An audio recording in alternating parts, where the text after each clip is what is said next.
The worktops, the side panels and some of the trim across the front is going to be made from these old school desks. We've given them a quick sand over just to make sure there's no major damage and also get rid of the graffiti. Once we've actually got it fully installed, we'll be giving it another sand and then we'll be finishing it in something like an epoxy or a really good quality varnish. Because obviously with all the character and patina on there, once these are finished, they are going to look beautiful. Finished though is a long way off because this is going to be a bit of a tricky job. Each side of the worktop is obviously going to use 2 desks and that means they've got to be joined in the middle. And we need to make sure that join is absolutely perfect. The line of the worktops joining needs to follow bang on and the height across the top needs to be absolutely perfect as well. Anything running slightly out of line or above or below will really be highlighted and it's just going to look a mess. I'm going to start with this one. This is where the oven's going to be, so we're going to be cutting a big square out of there. But the thing I need to make sure first of all is that it's sat lovely and square on this framework. We've got an overhang of 40mm all the way around and I have spent a lot of time going around just tweaking it and making sure it's 40mm, 40mm, 40mm, 40mm. Because if we get this one out of square, it's not going to follow on equally when we fit the next one and then it's going to look wrong. I am happy now I've got that in the right place and clamped down. So what I've done is I've had a good look through the instructions. Yeah, I've read the instructions for the actual oven itself. And it's given me the dimensions of the piece that I need to cut out. So again, I've carefully double checked, triple checked, marked it all out for the right distance away from the end of there, and then marked out where I need to cut out. The next thing to do is put my big brave pants on and go and start actually cutting. Because this is definitely something that I haven't got a second chance. If I cut it wrong, that's this piece of timber, scrap.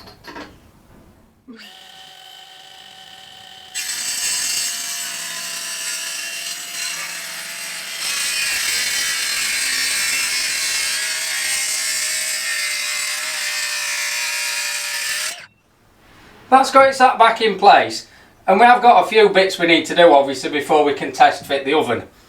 I will first off point out I've cut this edge ready for joining the other one into it, but once I've cut it I've not got rid of any of the little fibres that have torn out from the saw. There's not many, just odd bits, but I don't want to be rubbing any sandpaper or anything up against that until the other one's in, because otherwise them little bits that you take off with the sandpaper will just mean that they'll not quite join properly. So we'll leave well alone on that and we'll look at this section. I need to chop this piece out obviously so that the oven will slot in. So I just need to mark that up in the correct places, cut that out with the saw. The next bit is then there needs to be a shelf sort of down here that sits underneath the oven. The oven doesn't actually sit on that because the oven's got to have an airspace all the way around, obviously for dispersing heat and for the gas safety regulations. So I need to get that in. Get that cut, but I don't reckon that's going to take me too long. Let's have a look. There we go then. All done. Yeah, not all done, but you know, we've got the little shelving that goes below the oven. We've got the worktop cut and this section. I've got a couple of screws in there just to hold it. Also, I've got the clamps on there.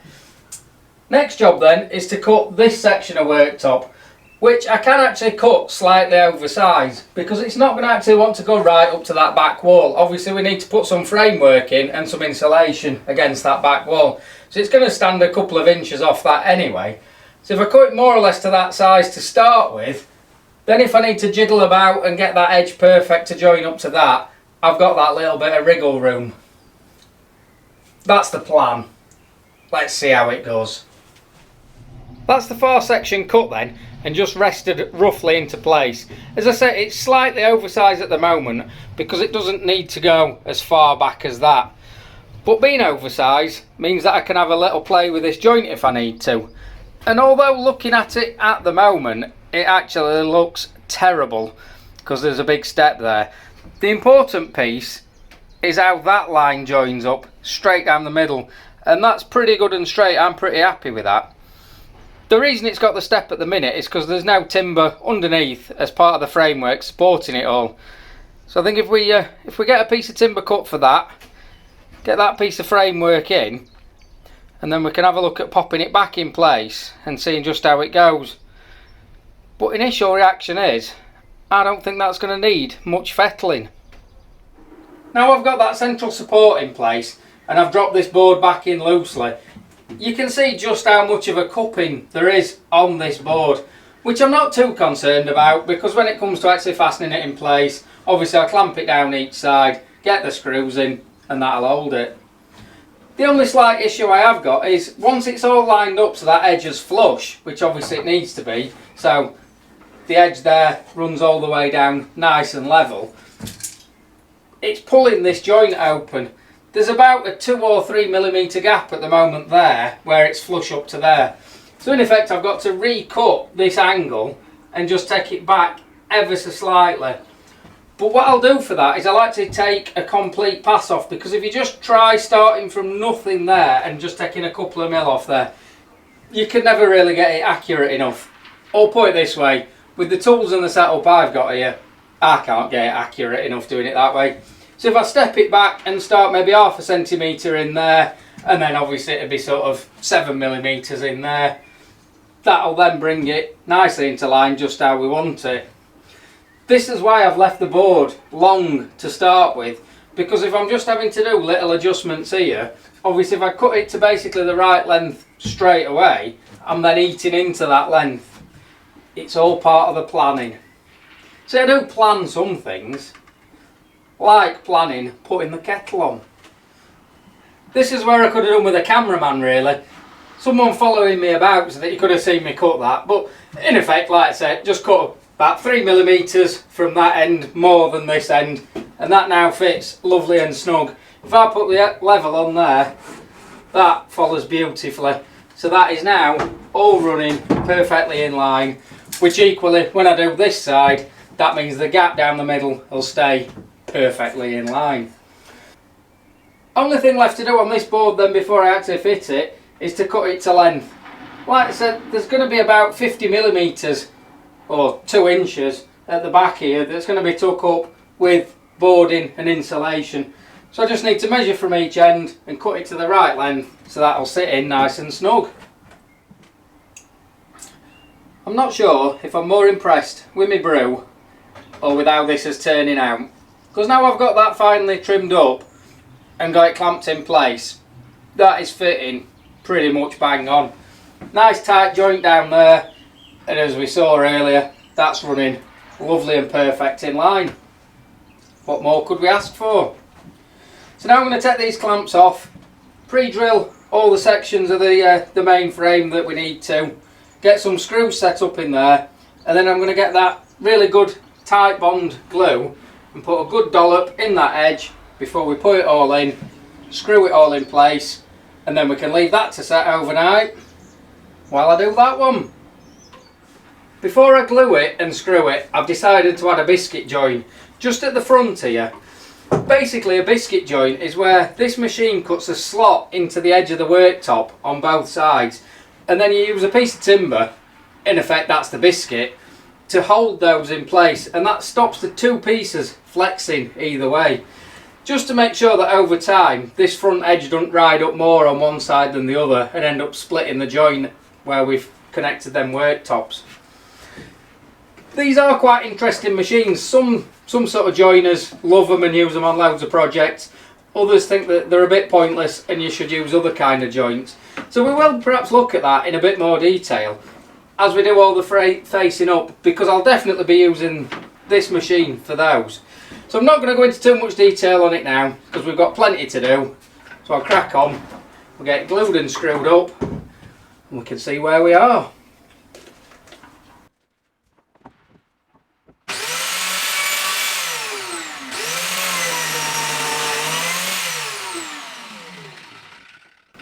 So I just need to cut the corresponding slot into the other piece of worktop going the other way, and then get my piece of timber that'll act as the biscuit in there.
Well, I'm happy with that.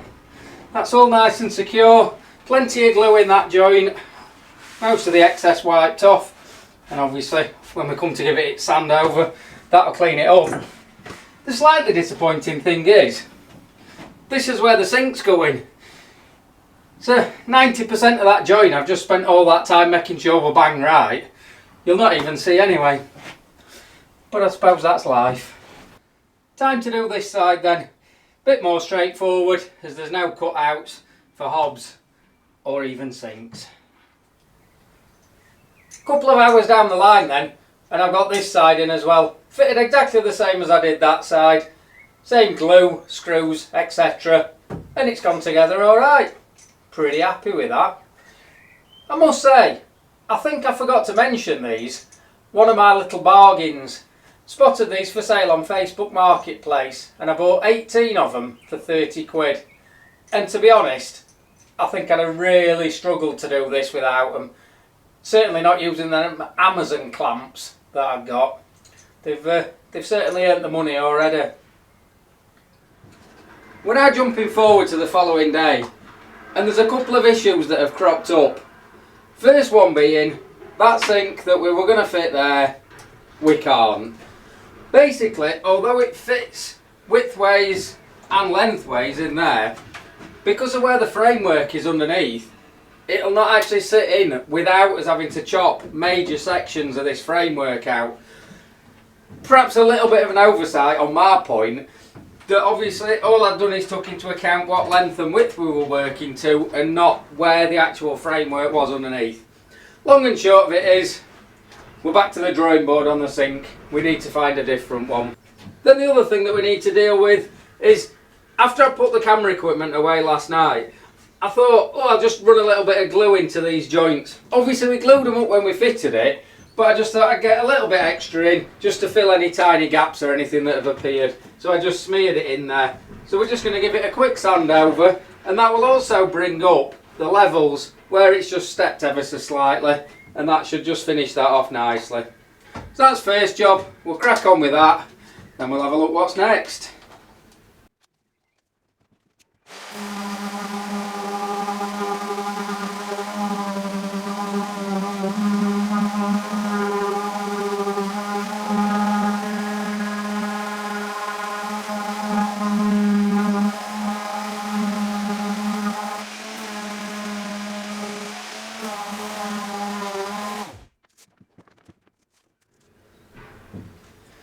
So we're not being able to fit the sinks. It does limit a little bit on what I can actually do at the moment. There's a few jobs I can be getting on with on the kitchen though. There's the end panels to go on there. I'm going to cut those, again using some reclaimed desktops. And I've got a bit more of this ply knocking about, so I can cut a few more of the bases for in these. Which incidentally, once it's all done, you'll not actually see this ply. We'll get some of the nice ply that's just a thin sheet and it'll go over the top, and then all the shelves in the cupboards will look lovely, just like the rest of the kitchen will.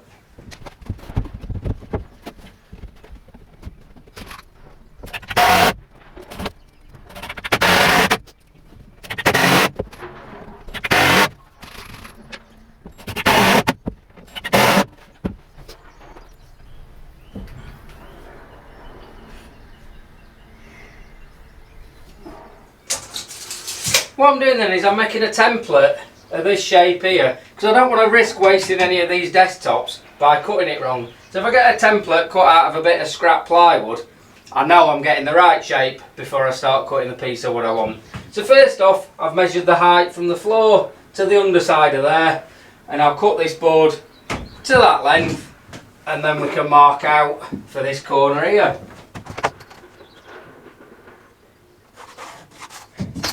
Right, let's have a look. Yeah, that's going in there. So if I mark that as to where that wants to be, we know we need to cut that section out so it'd slide back.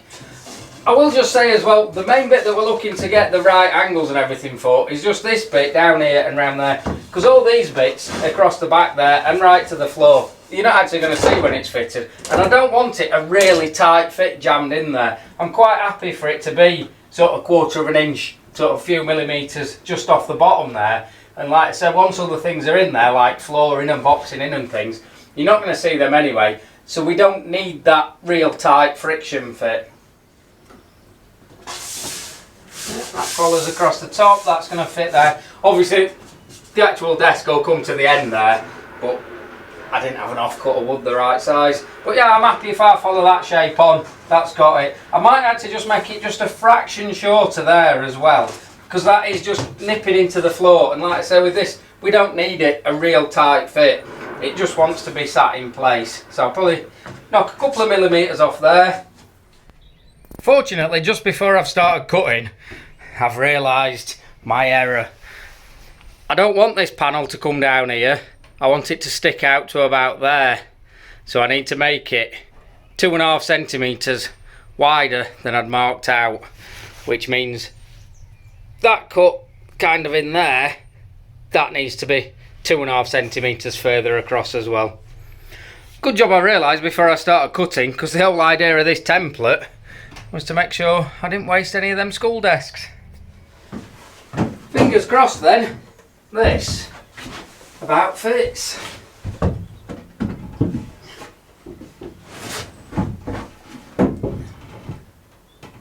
Yeah, I'm happy with that.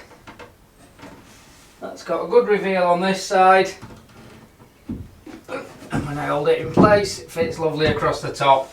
So what I'll do is I'll just put a couple of wedges to hold it in place, a couple of clamps on, drill and screw it from the other side, but I'm not going to permanently attach it because obviously this one needs sanding up. So I think on a future video we'll get Dawn to run through exactly what she does to sand it up, because you kind of can't believe the transformation really. As soon as you start sanding, 99% of all this graffiti comes off and it just leaves the lovely character like with these tops. Right, crack on, get this one on and get that one fitted in exactly the same way. That brings us to the end of this kitchen fitting video then. Basically I suppose you'd call this stage 1 if you like.